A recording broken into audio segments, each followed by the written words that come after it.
सोडू नका, आंदोलकांना जरांगेंनी आवाहन केलेलं आहे। तर गरज पडल्यास आंदोलनस्थळी बसणार असल्याचा देखील इशारा जरांगेंनी दिलाय।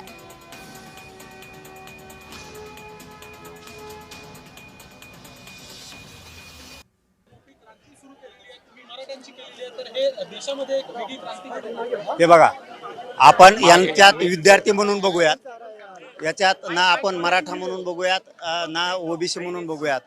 गोरगरिबांचे लेकर देशभरातले आणि त्या गोरगरिबांच्या लेकरांवरती अन्याय जर दिल्लीमध्ये होतोय, दिल्ली ही आमच्या देशाची राजधानी आहे। आम्हाला जर देशात कुठं न्याय नाही मिळाला तर आपण राजधानीत येतो न्याय मागण्यासाठी। इथं गोरगरिबांचे लेकर विद्यार्थी न्याय मागायसाठी आलेत आणि सोनमजी या ठिकाणी आंदोलनाला बसले आणि त्यांच्यासोबत अभिजित भैया सुद्धा बसले। आपण त्यांना साथ दिली पाहिजे, कारण क्रूरपणानं जर सरकारनं त्यांच्यावरती हल्ला केलाय तर आपण मदतीला का जायचं नाही।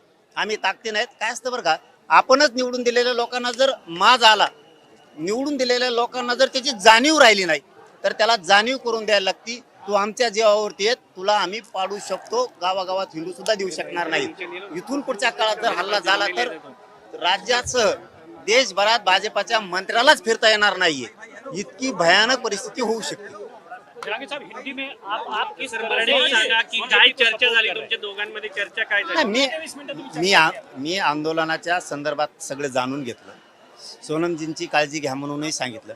विद्यार्थ्यांनी शांत राहावं, याच ठिकाणावर शांत बसावं, आपण संसदेकडे जाऊ नये, कारण आंदोलन मोडण्याचा प्रयत्न करत असतात। आज ह्या लेकरांची, या पोरांची, इथं पोरं बसले त्यांची तळमळ आहे आणि आपल्या एखाद्या निर्णयामुळं त्यांची तळमळ मोडू नये। शांततेत जर राहिलो तर न्याय मिळतो। आम्ही शांततेचं आंदोलन महाराष्ट्रात केलं, आम्हाला माहित होतं शांततेच्या आंदोलनात किती ताकद आहे। हिंदी में थोड़ा सा क्या समर्थन, कैसे समर्थन? आप हिंदी में पूछे, वो मराठी में बोलिए।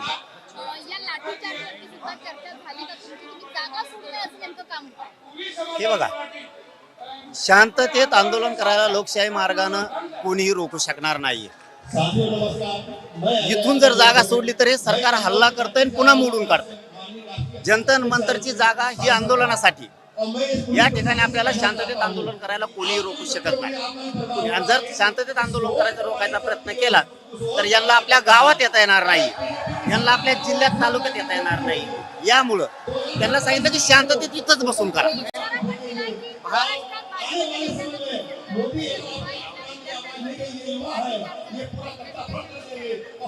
काय झालं?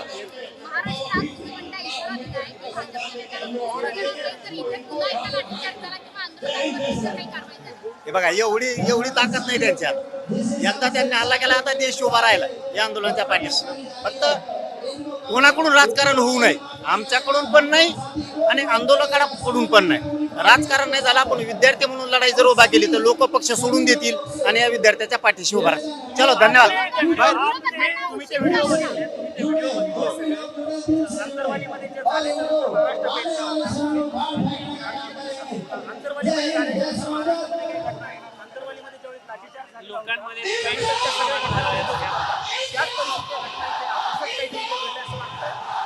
काय झालंय, सरकारला निवडून दिलं आपण गोरगरिबांनी आणि त्याच गोरगरिबांच्या लेकरांचे मुर्दे पाडायचं काम सरकार करायला लागलं।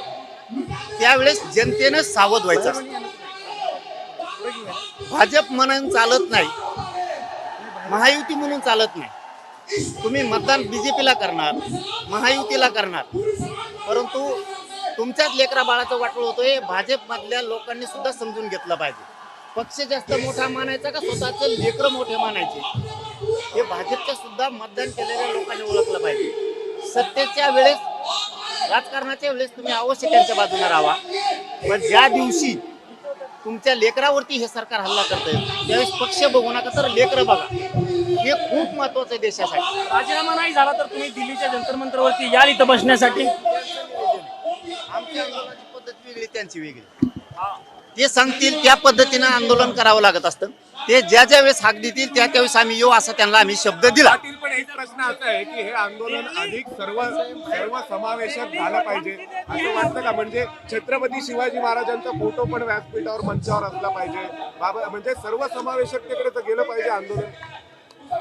मी या आंदोलनाकडे विद्यार्थी म्हणून आलोय, ज्याची त्याची भूमिका असते. आपण कोणाला भूमिका सांगू नये, हे करा. मी स्वाभिमानी आहे, कट्टर आहे. मी माझ्या पद्धतीनं लढत राहणार आहे. पण मी आज इथं विद्यार्थी म्हणून आलोय. फोटो लावणं न लावणं हा ज्याचा त्याच्यावरती बाईट सुद्धा देऊ शकत नाही. ठिकाणी आंदोलन झालंय. भविष्यामध्ये जर असं आंदोलन झालं पुन्हा तर तुम्ही त्या आंदोलनामध्ये सहभागी होणार का? त्यांनी जर हाक मारली